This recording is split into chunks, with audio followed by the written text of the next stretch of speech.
стук в окно каждую ночь, кто-то хочет проникнуть в дом из темноты. Привет, друзья! Сегодня я расскажу вам о страшной истории, которая заставляет волосы шевелиться на голове. Эта история происходит в тихом городке под названием Мрачновск. Весь город волнуется из-за загадочного стука в окно, который раздается каждую ночь. Жители не знают, что делать, кто за этим стоит и что хочет проникнуть в их дом из темноты. Давайте представим главных героев этой ужасающей истории. Первым героем является молодая девушка по имени Анна. Она живет в старом особняке, на окна которого приходится страшный стук. Анна – добрая и веселая девушка, но последнее время она стала пугливой и нервной из-за этого странного явления. Каждую ночь, когда она пытается заснуть, стук в окно не дает ей покоя. Вторым героем нашей истории является полицейский по имени Максим. Он служит уже несколько лет и сталкивался с разными трудностями, но никогда не сталкивался с чем-то подобным. Максим решает помочь Анне и разобраться в этой загадке. Однажды, когда ночь стала особенно мрачной, Максим решил ночевать в доме Анны, чтобы выяснить, кто стоит за этим стуком. Ночь пришла, и Максим затаился в комнате Анны, ожидая таинственного стука. И вот, где-то из темноты раздается тихий, но угрожающий звук. Максим осторожно подходит к окну и смотрит на улицу. Но никого там нет. Он почти облегченно вздохнул, но тут раздался еще один стук.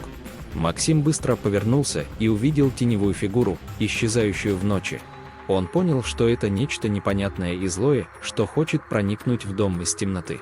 Максим решил идти по следу этого существа, чтобы раскрыть его тайну и спасти Анну от страха.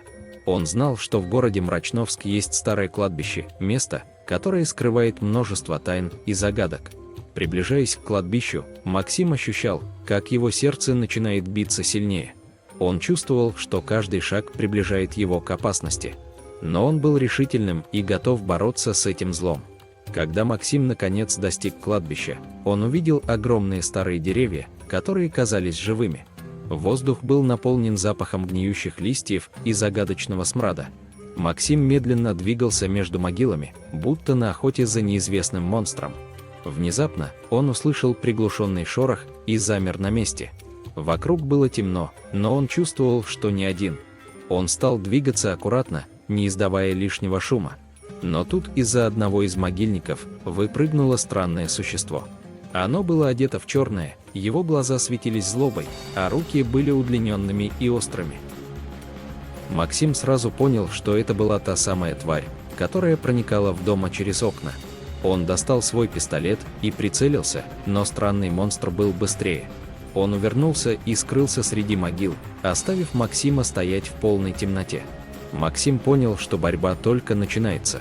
Он решил преследовать монстра, пока не раскроет его тайну и не спасет Анну от этого кошмара. Он продолжал двигаться по кладбищу, но каждый шаг был опасен.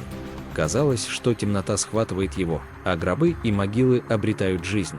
Наконец, Максим увидел монстра, который прятался среди деревьев.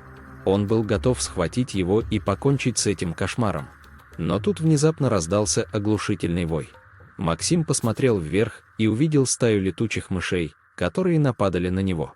Он схватил свой пистолет и начал стрелять в воздух, отпугивая этих странных созданий. Они были быстрыми и хитрыми, но Максим не сдавался. В конце концов, он смог избавиться от летучих мышей и вновь увидеть монстра. Он прицельно выстрелил, и пуля попала точно в сердце твари. Максим вздохнул с облегчением, понимая, что наконец-то победил зло. Он вернулся в дом Анны и рассказал ей о своих приключениях. С тех пор стук в окно перестал раздаваться, и город Мрачновск обрел мир и спокойствие. Анна с благодарностью вспоминает Максима и его отвагу. Она больше не испытывает страха и, наконец, может спокойно спать по ночам.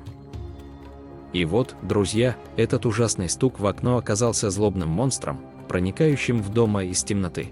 Благодаря отваге и решительности Максима, он был побежден.